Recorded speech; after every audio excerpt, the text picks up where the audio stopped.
principais padrões radiográficos no raio-x de tórax para o seu plantão do pronto-socorro. Sou o professor Tamer, vem comigo então para mais um vídeo aqui no canal do PS Zerado.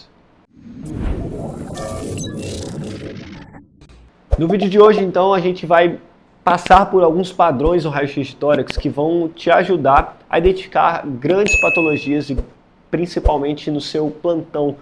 Pensando em UPA, pensando em pronto-socorro, que muitas vezes não tem uma tomografia e você lança a mão de um raio-x de tórax, um exame mais rápido, mais fácil, mais acessível. A gente vai passar por alguns, identificando qual é o padrão, como mostrar isso no raio-x e como é que fica fácil da gente entender qual é a patologia. Você vai gravar e nunca mais vai esquecer. Vem comigo aqui na tela? Então, primeiro padrão aqui, a gente está mostrando o que nesse raio-x de tórax. Vou pegar aqui, ó, caneta vermelha. Primeiro eu vou circular, vou mostrar essa área aqui para vocês, que eu fiz um quadrado vermelho aqui.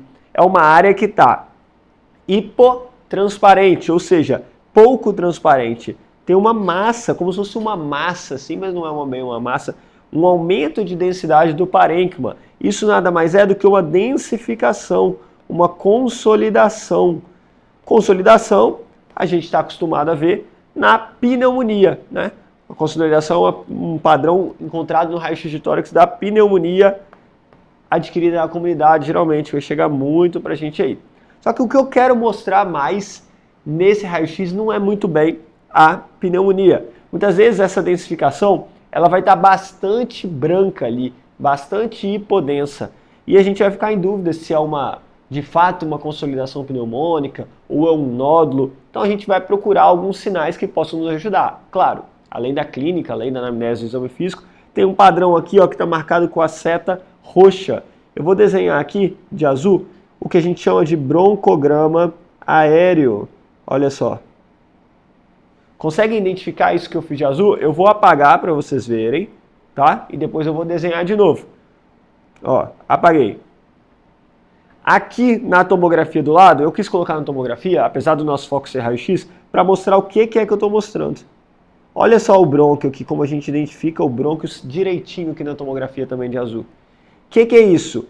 É o brônquio revestido de ar, certo? O brônquio revestido de ar. Isso é o normal nosso, tá? Todo brônquio é revestido de ar. Sim, só que a gente não consegue identificar muitas vezes ele num pulmão normal, num parênquima de pulmonar normal. Só que ele dentro de uma consolidação, a gente consegue perceber então o que a gente chama de broncograma aéreo. Vou escrever para vocês aqui, ó, broncograma aéreo, que nada mais é do que o brônquio revestido de ar no meio de uma opacidade alveolar, no meio de uma consolidação. Aéreo, certo? Bem sugestivo, então, de pneumonia adquirida na comunidade. É claro que na tomografia de tórax é mais fácil de ver, como a gente viu aqui, tá? Mas, na maioria das vezes, no seu PA aí, na sua UPA, não vai ter tomografia de tórax, então a gente vai ter que identificar esse brônquio revestido de ar, mais uma vez aqui para vocês desenhado agora de verde, no meio de uma consolidação, que é esse espaço maior e hipodenso que eu mostrei de vermelho aqui do lado para vocês. Beleza? Primeiro padrão, então, radiográfico foi esse. O segundo padrão que eu quero mostrar para vocês, vem aqui, é o que a gente chama, e esse aí não precisa gravar, mas saiba que existe S de Golden, certo?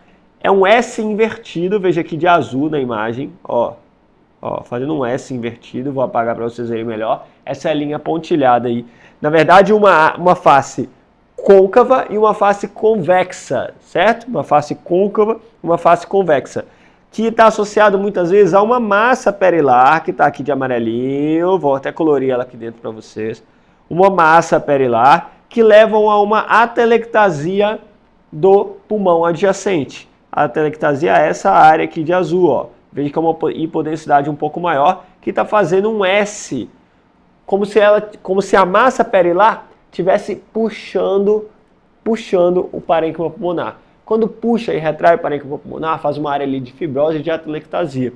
E aí forma, quando é uma massa perilar, puxando para o centro, puxando para a medial, esse sinal, que é o sinal de S de Golden, que é um colapso do parênquima pulmonar devido a uma massa, a um linfonodo, uma neoplasia, uma consolidação intensa, importante, fazendo essa atelectasia que puxa o parênquima pulmonar para medial, fazendo essa imagem aí côncava e convexa. esse S invertido, que é o S de Golden. Veja aqui na imagem do lado a mesma coisa. Aqui o S em vermelho e aqui uma linfonodomegalia mais importante aqui perilar, certo? Uma neoplasia, um nódulo perilar. E aí fazendo a atelectasia, que está aqui em cima, pintado de amarelo para vocês. Certo? Ficou fácil de identificar o S de Golden, não é? Vamos para o próximo? Esse aqui é clássico. Esse aqui você pode chamar de diversas formas. Pode ser asa de morcego, pode ser asa de borboleta, tá? Tanto faz. O que é isso? É um padrão de um infiltrado bilateral, certo? Um infiltrado bilateral, geralmente associado ali a um acometimento de lobos médios, perilares, pegando um pouco de lobo inferior. É um infiltrado intersticial, alveolar também. Veja só, ó, olha só esse padrão aqui, um aumento da densificação de maneira difusa. Percebam que na consolidação, quando a gente viu lá atrás, era mais homogêneo. Aqui a gente tem umas áreas mais brancas, umas áreas mais escuras, umas áreas mais brancas, umas áreas mais escuras. Aqui um pouco mais escuro, aqui já um pouco mais branco, mais escuro, mais branco. Percebam então que é bem heterogêneo, né? Bem heterogêneo. O que significa isso? Isso é água, é líquido, é muco caindo ali nos alvéolos, fazendo um infiltrado alveolar difuso, que começa perihilar, mas se estende então para lobo médio e lobo inferior. Aonde que a gente vê essa asa de morcego? Aonde que a gente vê essa asa de borboleta? No edema agudo pulmonar, tá? O edema agudo pulmonar, cai água ali no pulmão, cai líquido, fazendo esse padrão de asa de morcego ou asa de borboleta. Beleza? O próximo é um sinal que às vezes não vai estar ali muito presente, principalmente se o quadro for muito agudo. É o que a gente chama de Corcova de Hampton. Vocês já ouviram falar disso daí, vocês sabem muito bem que isso é um quadro, um sinal radiográfico sugestivo de TEP, tromboembolismo pulmonar. O que é essa Corcova de Hampton? Então é uma opacidade geralmente retrocardíaca ou periférica, veja aqui na seta branca, em forma de cunha. Veja que ele faz como se fosse uma quina aqui, né? Um vértice, como se eu tivesse amarrado uma corda na ponta ali do lóbulo e puxado com essa corda. E aí o pulmão faz esse vértice, faz essa cunha, assim, geralmente na periferia do pulmão. O que quer dizer a Corcova de Hampton para mim, pensando em fisiopatologia da coisa? É uma área, então, de isquemia periférica por conta do TEP. É como se o TEP estivesse aqui, ó, no vermelhinho, certo? E essa área aqui em cunha é onde era para o vaso sanguíneo irrigar adequadamente. Ele não está irrigando, faz uma área de isquemia nessa forma de cunha, né? Veja aqui do lado também, mais uma vez, ó, em forma de cunha, ó, aqui um triângulozinho, ó, certo? Não é um derrame pleural. Por quê? Por que não é um derrame pleural? Porque veja só como aqui é um parênquima também de uma forma heterogênea. O derrame pleural, ele estaria todo branco, todo hiperdenso, todo hipotransparente, hipotransparente. Porque é líquido, líquido é homogêneo. Agora, parênquima isquemiado não é homogêneo, é heterogêneo. Então faz essa hipodensidade mais uma vez aqui, em formato de cunha, certo? Na periferia do pulmão. Esse aqui do lado está mais bonito de ver, certo? Corcova de Hampton, sugestivo de TEP. Outro quadro também que sugere TEP é o sinal de Westermarck.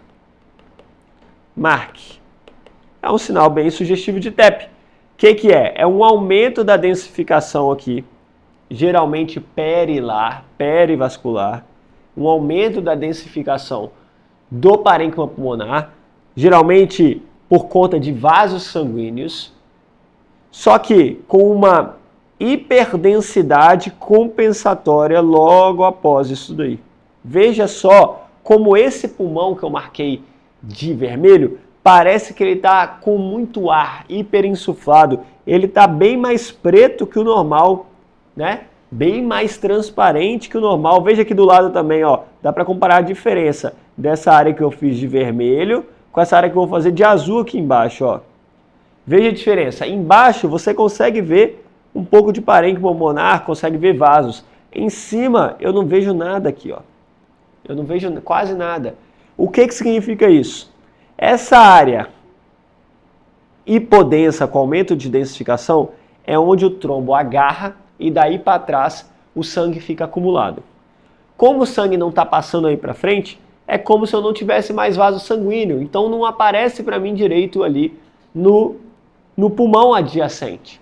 Eu não tenho uma troca adequada gasosa sanguínea ali. Então ele vai ficar o pulmão mais preto, mais transparente do que o normal. Esse sinal dessa hipotransparência, dessa maior densidade, com a hipertransparência adjacente, por consequência, é o sinal de Westermarck. Certo? Maravilha. Vamos a esse aqui que é um sinal bem curioso. Não tem muita repercussão clínica, mas é o sinal de Chilaidite. Olha um pouquinho aí na tela, o que vocês acham que está de diferente nesse raio-x de tórax? Dá uma olhada aí. 3 segundos, 3, 2, 1.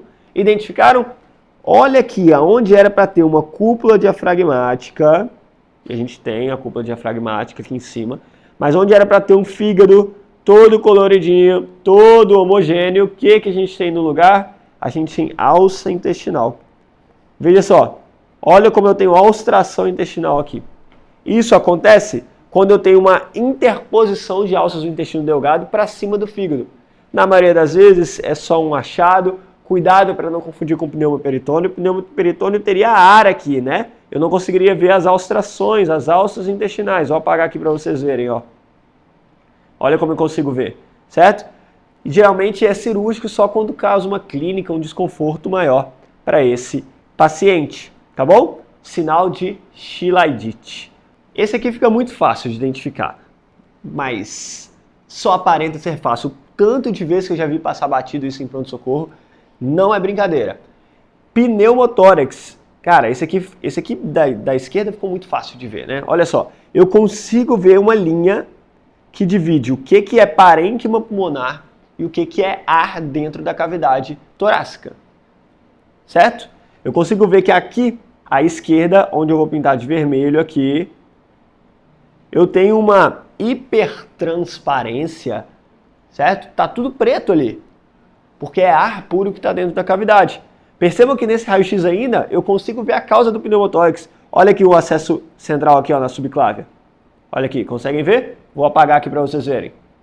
Viu? A linha ali em cima, o acesso central aqui, ó.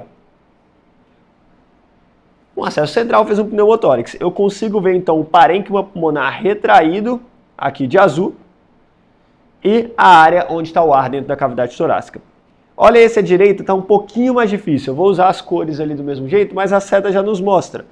Olha só, aqui tem uma linha, vocês conseguem identificar? Que é a linha que divide o pneumotórax, é um pneumotórax mais discreto, possivelmente não drenável, do parênquima pulmonar normal aqui, um pouco retraído. Tem que ficar de olho. Dor torácica, pode dar pneumotórax, pode ser de pneumotórax dispneia, pode ser de pneumotórax. Puncionou, tem que ver o raio-x. Por mais que você ache, não, foi uma punção limpa, confere um raio-x. Porque pode ter feito um pequeno pneumotórax, a gente tem que ficar de olho nesse paciente. Certo?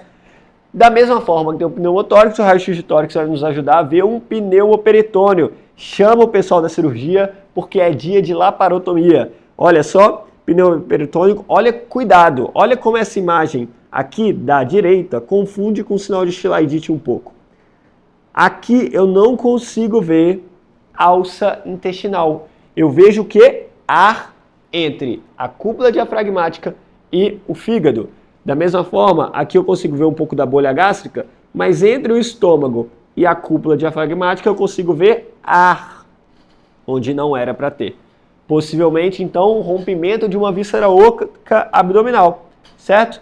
À esquerda está mais fácil de ver, eu consigo ver aqui, ó, o ar dentro da cavidade abdominal, onde não era para estar. Pneumoperitônio, viu isso no raio-x?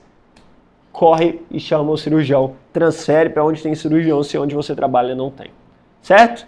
Para a gente já finalizando o nosso vídeo, derrame pleural, muito fácil de ver, né? Então é uma opacidade bem homogênea, que geralmente fica nas bordas inferiores do pulmão, ali no seio costofrênico, que é isso que eu marquei aqui à esquerda, certo? Tem uma linha que é o nível hídrico, né? O nível hidroaéreo ali desse derrame pleural, que vai dividir o que é água e para cima o que é pulmão, certo? Percebam que é linha, porque se você põe uma água dentro de um copo, de uma bacia, vai ficar paradinho, vai ficar ali aquele nível, certo? Da mesma forma, quando a gente faz esse mesmo raio-x com o paciente deitado em decúbito lateral, a tendência é que esse derrame pleural ele se espalhe, certo? Por quê? Porque segue a gravidade. Então, o paciente deitou, vai se espalhar para a borda do paciente, para a lateral do paciente que estiver mais para baixo. Aqui à direita também é um derrame pleural um pouco mais discreto, né? Um pouco menor. A gente vê que a gente não consegue ver o seio costofrênico. Então, a gente chama seio costofrênico ocupado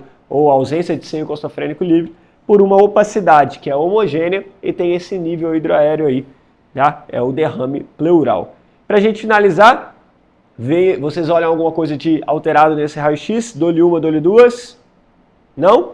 É um raio-x clássico de um paciente que é DPOC. Por que eu quis colocar isso aqui para vocês?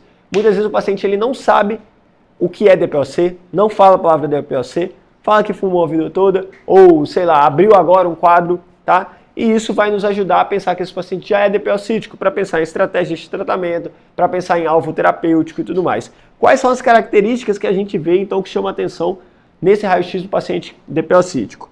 Uma retificação de cúpula diafragmática, certo? Agora de amarelo, um aumento da longitudinalidade do pulmão, dos dois pulmões. Veja só, parece que eu peguei o paciente e espichei o paciente assim, né? Por quê? Porque o pulmão está hiperinsuflado. Então, o que era para ser mais visível de parênquima, eu vejo um pouco menos do que o normal. Veja como o pulmão, ele parece que eu joguei muito ar lá dentro. Por que acontece isso? Porque a gente tem um aprisionamento aéreo. Lembra que na DPOC o paciente consegue inspirar, mas a expiração é mais difícil, a eliminação do CO2 é mais difícil, porque ele tem um aprisionamento aéreo. Então, a gente tem uma hiperinsuflação pulmonar.